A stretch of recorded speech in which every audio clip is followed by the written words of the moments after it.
it's not like she could have just quit or gave up.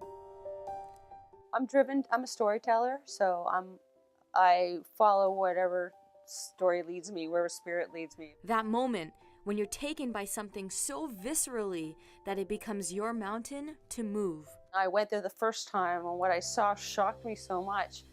For Dianne, that mountain just happened to be the largest one in the entire world.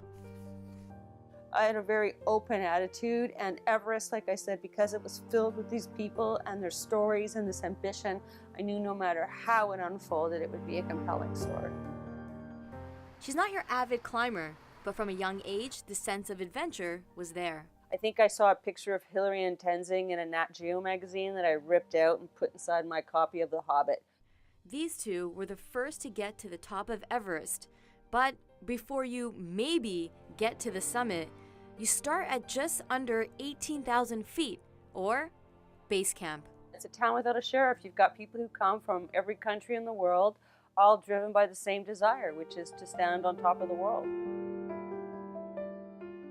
My film is a fly-on-the-wall perspective on a season on the world's tallest mountain. Telling the stories of others embarking on their epic journey brought Dianne face to face with her own narrative. It's after 40 days there and 12 hours a night by myself in my tent at night that, you know, the mirror got pointed back on my own soul. So everything that I could find that I wanted to find fault with other people, I found in myself after 40 days there too. As we follow the trials and tribulations of a handful of people in the film, today it's going not good. We now get a chance to understand what her account was through a more intimate medium. As a storyteller, a very different way of communicating too.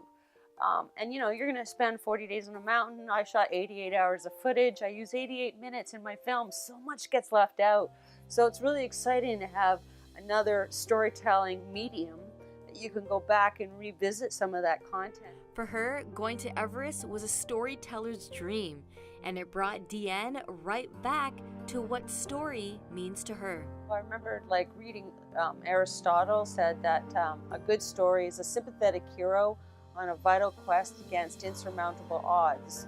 And I loved that. I didn't know who my characters were going to be. I didn't know what was going to happen. I had to trust that it was all just going to unfold for me once I got there. And I knew that Everest was a place where it would. That no matter what unfolded, that would be the story, and that would be compelling enough in and of itself. Whether we're writing a book, climbing a mountain, or making a film, undertaking a major feat speaks to the degree that human drive has. Mountain has always been is this great metaphor for human ambition. So the fact that all these people want to come there, even though thousands of people have already summited the mountain, even though it's been completely commercialized and there's a good chance you'll stand in a lineup prior to summiting the world's highest mountain should you make it, people still want to go and do it. In Victoria, I'm Rajie Kabli.